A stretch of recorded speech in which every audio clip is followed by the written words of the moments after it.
कालपर्यंत ठाकरेंच्या शिवसेनेमध्ये असणाऱ्या आमदार सचिन अहिरांनी आज उपमुख्यमंत्री एकनाथ शिंदेंसोबत जात विधान परिषदेच्या उपसभापती पदाचा अर्ज भरला। 6 खासदार फुटण्याच्या धक्क्यातून सावरत असताना यामुळे ठाकरेंना आणखी एक धक्का बसलाय।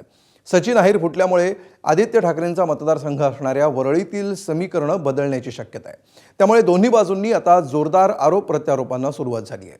आज दिवसभरात नेमकं काय घडलं याचा आढावा घेणारा हा स्पेशल रिपोर्ट।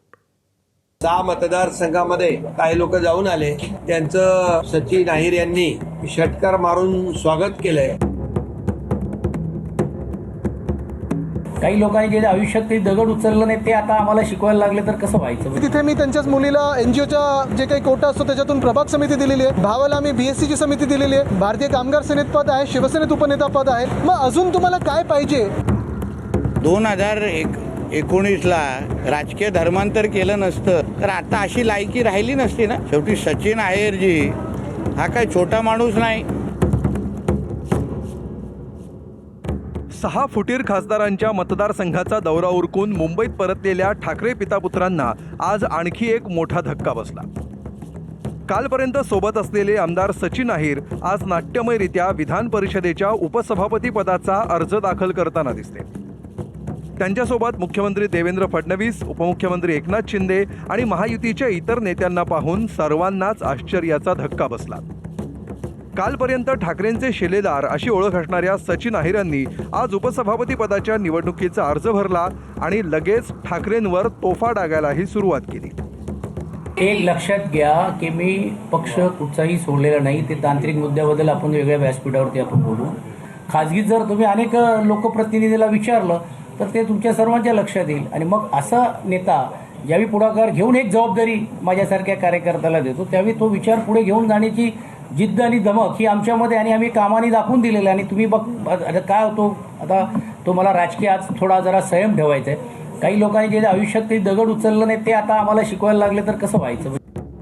वरळी मतदारसंघात आदित्य ठाकरेंना निवडून आणण्यात अहिर यांनी महत्त्वाची भूमिका बजावली होती। त्यामुळे सचिन अहिरांना गळाला लावून शिंदेंच्या शिवसेनेनं थेट आदित्य ठाकरेंचा बालेकिल्ला भुसभुशीत केल्याची चर्चा रंगली।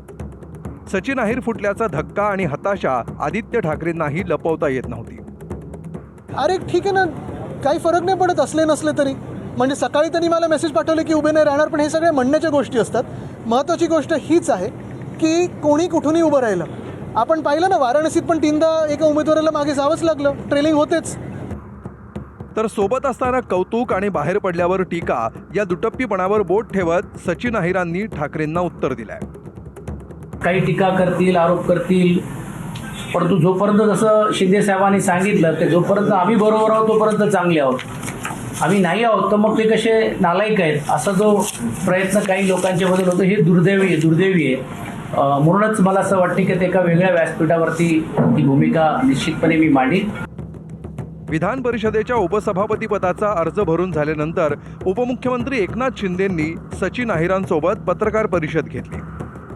ठाकरेंनी 6 खासदारांच्या मतदारसंघात केलेला दौरा आणि खासदारांवर केलेली टीका याला सचिन अहिरांनी कृतीतून उत्तर दिल्याचा टोला शिंदेंनी लगावला। त्यांनी पण आज षटकार मारलेला आहे सचिन अहिर यांनी, कारण 6 खासदारांनी षटकार ठोकले गेल्या आठवड्यात।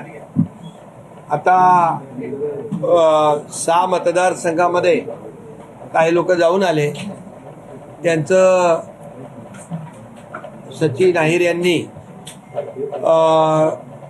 षटकार मारून स्वागत केलंय असं मी म्हणतो। या ठिकाणी वरळी हा आदित्य ठाकरेंचा मतदारसंघ। त्यापूर्वी इथून सुनील शिंदे हे निवडून यायचे, पण आदित्य ठाकरेंसाठी त्यांनी आपली खुर्ची सोडली। इथून आदित्य ठाकरेंच्या निवडून येण्यात सचिन अहिरांचा खूप मोठा वाटा समजला जातो। त्यामुळे सचिन अहिर फुटणं हा आदित्य ठाकरेंसाठी मोठा धक्का मानला जातोय। कदाचित त्यामुळेच ठाकरेंनी आत्मपरीक्षण करावं असा सल्ला माजी आमदार सुनील शिंदेंनी देखील दिलेला आहे।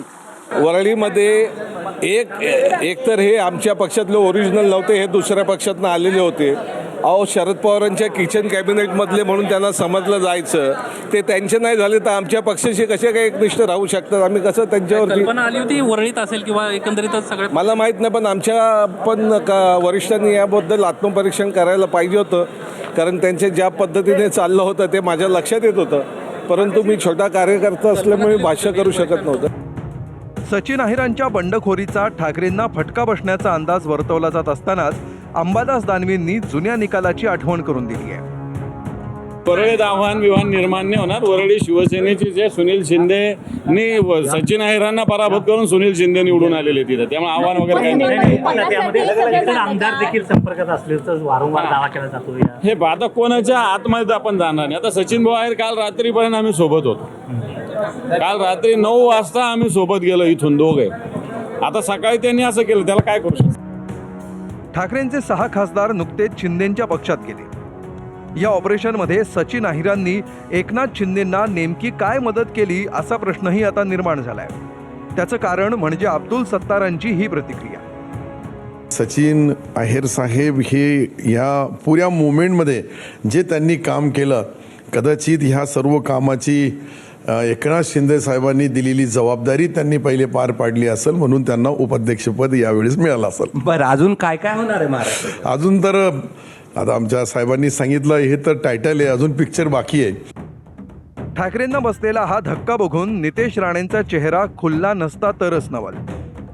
महाराष्ट्राचा जो अभिषेक बॅनर्जी आहे त्याच्यामुळे उबाटा पूर्ण पद्धतीने खाली होणार आहे. TMC कसं खाली झाले त्याचं मूळ कारणच अभिषेक बॅनर्जी होता पश्चिम बंगालमध्ये. तसं महाराष्ट्रामध्ये आमच्याकडे पण एक अभिषेक बॅनर्जी आहे, त्याच्यामुळे उबाटा खाली होत आहे आणि हे त्याचे परिणाम आहेत. आता काय, तर आता केवळ आदित्य ठाकरेच बाकी असल्याचं सांगत बावनकुळेंनी ठाकरेंना खेचावलंय. फक्त आदित्य ठाकरे जायचे राहिले. आता आदित्य ठाकरे जायचे राहिले. अशा अहंकारी भाषा वापरूनच उद्धव ठाकरेचा पक्ष हा लयास गेला आहे. अजूनही अहंकार सोडला पाहिजे. उद्धवजींनी त्यांच्या लोकांनी अहंकार सोडला पाहिजे. हा अहंकारच त्यांना लढतोय. तर अहिरांचा राजकीय इतिहास सांगत रोहित पवारांनी या ऑपरेशनला बाजाराची उपमा दिली आहे. बाजार ऑपरेशन असं म्हणायला काय हरकत नाही. खरं तर सचिन अहिर भाऊंकडनं ही अपेक्षा नव्हती. ते आधी आमच्या पक्षात होते, त्यानंतर उद्धव ठाकरे साहेबांच्या पक्षामध्ये गेले.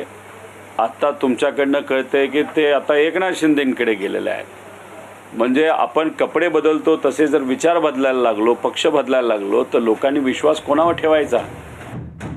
आता एका पक्षाचे आमदार असणारे सचिन अहिर दुसऱ्या पक्षातून उपसभापती पदासाठी अर्ज कसे करू शकतात असा प्रश्न अनेकांना पडलाय. पण यात तांत्रिक अडचण येणार नसल्याचं तज्ज्ञांना वाटतंय. अपात्रतेची कारवाई होऊ शकणार नाही, कारण जी 10वी सूची आहे, जे शेड्यूल 10 आहे, त्याचा पार्ट 5 जो आहे तो अशा इलेक्शनला म्हणजे सभापती आणि उपसभापतीच्या इलेक्शनला इम्युन करतो, कारण त्यांच्यासाठी हा अँटी डिफेक्शन लॉ लागू होणार नाही. त्याच्यामध्ये एक कंडिशन आहे, इलेक्शन कंटेस्ट करण्याच्या अगोदर त्यांनी त्या मेंबरशिपचा, त्या पॉलिटिकल पार्टीचा ज्याचे ते होते किंवा ज्या ते बिलॉंग करतात त्याचा त्यांनी राजीनामा द्यायला पाहिजे आणि ते दिल्यानंतर ते कंटेस्ट करू शकतात. त्यांना अँटी डिफेक्शन लॉ लागू होणार नाही. 6 खासदार सोडून गेल्याच्या संकटातून सावरता सावरता ठाकरेंना सचिन अहिरांच्या रूपानं आणखी एक धक्का बसलाय. खासदारांनंतर आता ठाकरेंच्या आमदारांनाही गळाला लावण्याचे संकेत महायुतीचे नेते देत आहेत. ही धाड परतवून लावण्यासाठी ठाकरे काही वेगळे उपाय करणार की पक्ष फुटण्याचा सिलसिला असा सुरू राहणार, याकडे आता सर्वांचं लक्ष राहणार आहे. अक्षय भाटकरसह ब्युरो रिपोर्ट, ABP माझा.